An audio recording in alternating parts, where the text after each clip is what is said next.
کبھی کبھی ایسا ہوتا ہے کہ آپ کسی سے بات کر رہے ہوں اور اچانک گفتگو کا انداز بدل جائے۔ جی جیسے کوئی آپ سے بات کرتے کرتے اچانک آپ کے بارے میں ایسے بات کرنے لگے جیسے آپ وہاں ہیں ہی نہیں۔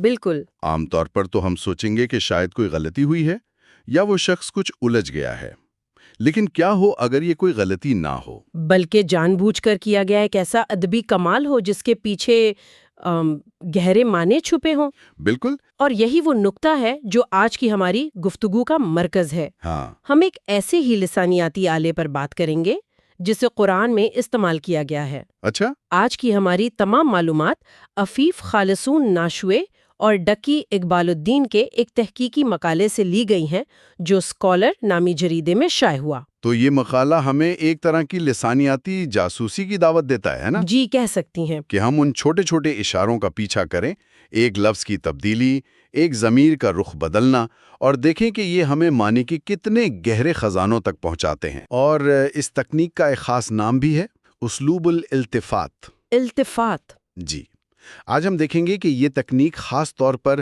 سورۃ الواقعہ میں کس طرح متن کو محض الفاظ کے مجموعے سے بڑھ کر ایک زندہ اور متحرک تجربہ بنا دیتی ہے۔ صحیح۔ تو آئیے پھر اس جاسوسی کا آغاز کرتے ہیں۔ سب سے پہلا سوال تو یہی ہے کہ یہ التفات آخر ہے کیا؟ سننے میں تو یہ بہت تکنیکی لفظ لگتا ہے، لیکن اس کا تصور بہت سادہ ہے۔ اسلوب الالتفات کا لفظی مطلب ہے منہ پھیرنا یا توجہ دینا۔ اچھا۔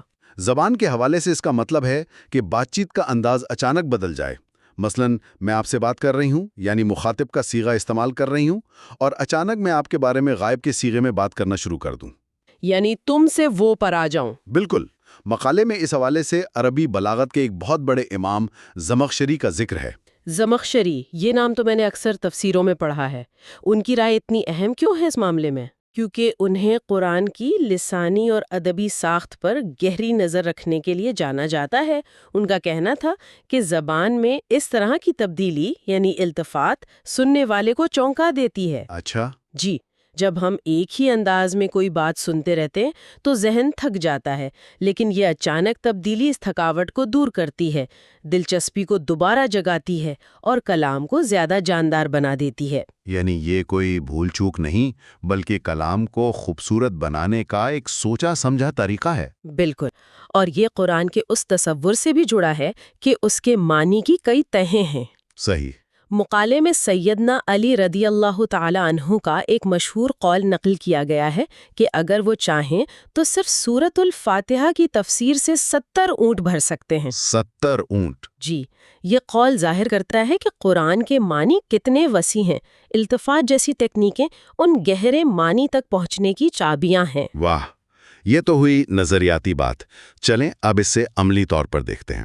مقالہ ہمیں سیدھا سورۃ الواقعہ میں لے جاتا ہے نا؟ جی، اور پہلی مثال جس کا مقالے میں ذکر ہے وہ لفظ کی ساخت میں تبدیلی سے متعلق ہے، جسے التفات فی الصیغہ کہتے ہیں۔ ٹھیک ہے، تو اس کی مثال کیا ہے؟ سورۃ الواقعہ میں انسان سے سوال کیا جاتا ہے، اَأَنْتُمْ تَزْرَعُونَهُ أَمْ نَحْنُ الزَّارِعُونَ؟ کیا تم اسے اگاتے ہو یا ہم اگانے والے ہیں؟ جی، اب یہاں ایک بہت ہی لطیف لیکن گہری تبدیلی ہے۔ مجھے دیکھنے دیں۔ پہلا حصہ ہے تزرعونہ، جس کا مطلب ہے تم اسے اگاتے ہو۔ یہ ایک فعل یعنی ورب ہے۔ صحیح۔ لیکن جواب میں یہ نہیں کہا گیا کہ ہم اسے اگاتے ہیں، بلکہ کہا گیا نحن الزارعون، یعنی ہم اگانے والے ہیں۔ یہ تو ایک اسم یعنی ناؤن ہے۔ بالکل، اور یہی سارا کمال ہے۔ تو اس سے کیا فرق پڑتا ہے؟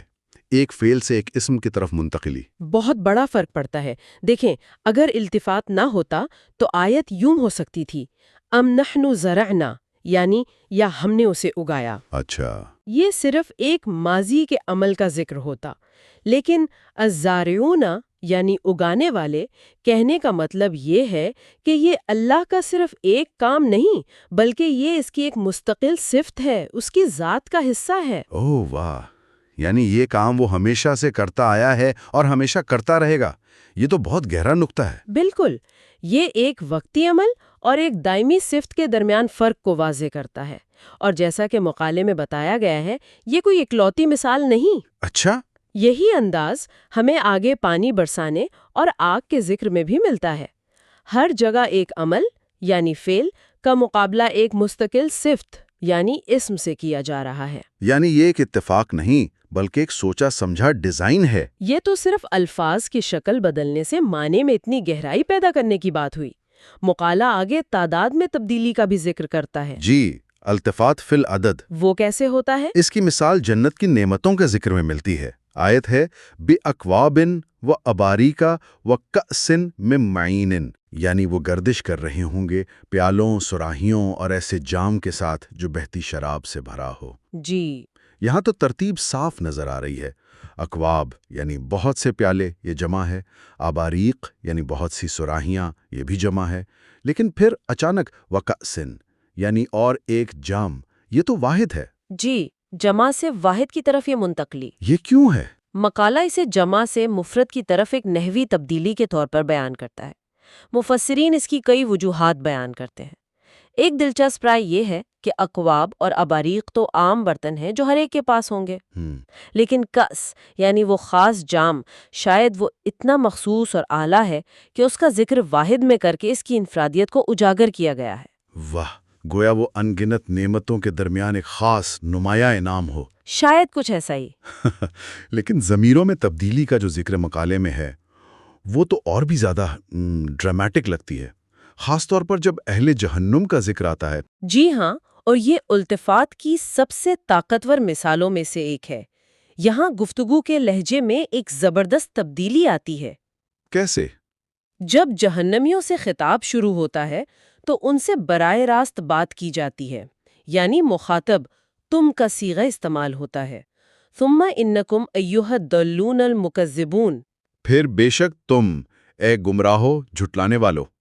یعنی ان سے سیدھی بات ہو رہی ہے، وہ سامنے کھڑے ہیں۔ بالکل، لیکن جیسے ہی ان کے انجام اور ان کو دی جانے والی اذیت ناک مہمانی کا ذکر آتا ہے، گفتگو کا رخ اچانک بدل جاتا ہے۔ اچھا، ضمیر دوسرے شخص تم سے تیسرے شخص یعنی غائب وہ میں تبدیل ہو جاتا ہے۔ ھذا نزولہم یوم الدین، یہ قیامت کے دن ان کی مہمانی ہے۔ اوہ، تو بات کرتے کرتے ان سے منہ پھیر لیا گیا۔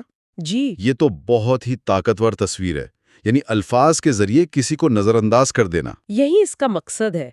تحقیقی مقالے میں واضح طور پر لکھا ہے کہ یہ ان کی تحقیر اور تذلیل کے لیے کیا گیا ہے۔ تحقیراً لشانہم۔ جی، گویا متکلم یعنی اللہ تعالیٰ ان کی سزا کا ذکر کرتے ہوئے نفرت اور حقارت سے ان سے منہ پھیر لیتا ہے، جیسے وہ اب براہ راست خطاب کے لائق بھی نہ ہوں۔ نزولہم یعنی ان کی مہمانی ہے کہنے میں ایک فاصلہ، ایک بیزاری اور شدید غصے کا اظہار ہے۔ یہ واقعی شاندار ہے۔ ہم نے ساخت، تعداد اور ضمیروں میں تبدیلی دیکھی، لیکن مقالہ ایک اور شاید سب سے زیادہ لطیف اور باریک التفات کی طرف بھی اشارہ کرتا ہے، جس میں صرف ایک حرف کا فرق ہے۔ جی، لام تاکید کا استعمال۔ یہ کیا معاملہ ہے؟ اگر ہم اسے خدائی قدرت کی بڑی تصویر سے جوڑ کر دیکھیں تو یہ ایک بہت ہی خوبصورت مثال ہے۔ سورۃ الواقعہ میں اللہ اپنی دو طاقتور نشانیوں کا ذکر کرتا ہے، ایک فصلوں کو تباہ کر دینا اور دوسرا میٹھے پانی کو کھارا بنا دینا۔ ٹھیک ہے۔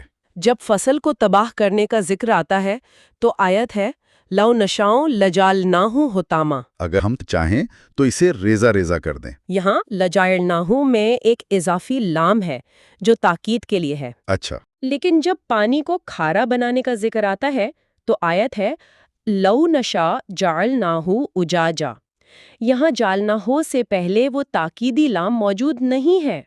یہ تو بہت ہی باریک نکتہ ہے، ایک عام قاری تو شاید اس پر توجہ بھی نہ دے۔ تو صرف ایک لام کے ہونے یا نہ ہونے سے اتنا بڑا فرق کیسے پڑ سکتا ہے؟ یہی تو اس تحقیق کا کمال ہے۔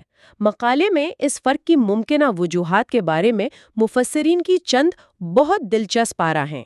مثلاً ایک رائے یہ ہے کہ ایک ہری بھری فصل کو مکمل طور پر تباہ کر کے بھوسا بنا دینا، یعنی اس کی شکل اور حقیقت دونوں بدل دینا، پانی کا صرف ذائقہ بدلنے سے کہیں زیادہ بڑا عمل ہے۔ صحیح، یہ بات تو منطقی لگتی ہے۔ عمل جتنا بڑا، تاکید اتنی ہی زیادہ۔ جی، دوسری رائے یہ ہے کہ خوراک یعنی فصل پانی سے زیادہ بنیادی ہے، اس لیے تاکید اس چیز پر ہے جو زندگی کی بقا کے لیے زیادہ ضروری ہے۔ لیکن ایک تیسری توجیہ ہے جو مجھے ذاتی طور پر سب سے زیادہ متاثر کرتی ہے۔ وہ کیا ہے؟ یہ اکثر دیکھتے ہیں، یہ ایک جانا پہچانا منظر ہے نا؟ جی بالکل. تو ہو سکتا ہے کہ سننے والا یہ سمجھے کہ یہاں صرف ایک قدرتی واقعہ کی خبر دی جا رہی ہے. یہاں لام کا اضافہ اس غلط فہمی کو دور کرنے کے لیے ہے. اچھا. یہ بتانے کے لیے کہ یہ صرف ایک واقعے کا بیان نہیں، بلکہ یہ خدائی طاقت کا ایک فعال، ارادی اظہار اور ایک تنبیہ ہے کہ اگر ہم چاہیں تو ایسا یقیناً اور ضرور کر سکتے ہیں. واہ. جبکہ میٹھے دریاؤں کا اچانک کھارا ہو جانا اتنا عام مشاہدہ نہیں، اس لیے وہاں اس اضافی تاکید کی ضرورت نہیں تھی. بالکل. تو اس سب کا کیا مطلب ہے؟ آج کی گفتگو کا خلاصہ کیا ہے؟ ہم نے ان چھوٹی چھوٹی تبدیلیوں کو دیکھا، ضمیر، الفاظ کی شکل، حتیٰ کہ ایک حرف، اور یہ جانا کہ وہ معنی اور جذبات میں کتنا بڑا اثر پیدا کرتی ہیں. جی. یہ اس بات کی ایک طاقتور یاد دہانی ہے کہ کسی بھی عظیم متن کی اصل خوبصورتی اکثر ان تفصیلات میں چھپی ہوتی ہیں جنہیں ہم پہلی نظر میں نظر انداز کر دیتے ہیں. بالکل. اس سے یہ بھی ظاہر ہوتا ہے کہ زبان یہاں صرف معلومات نہیں دے رہی، بلکہ وہ سننے والے کو فعال طور پر اس گفتگو میں شریک کر رہی ہے. وہ اس کی توجہ کو بار بار اپنی طرف کھینچ رہی ہے، اسے چونکا رہی ہے. اور اس کے جذباتی رد عمل کو ایک خاص سمت دے رہی ہے. جی. التفات کا مقصد صرف ایک حقیقت بیان کرنا نہیں، بلکہ سننے والے کو اس حقیقت کا وزن محسوس کروانا ہے. سچ کہوں تو جب میں نے پہلی بار یہ تجزیہ پڑھا تو میں دنگ رہ گئی تھی.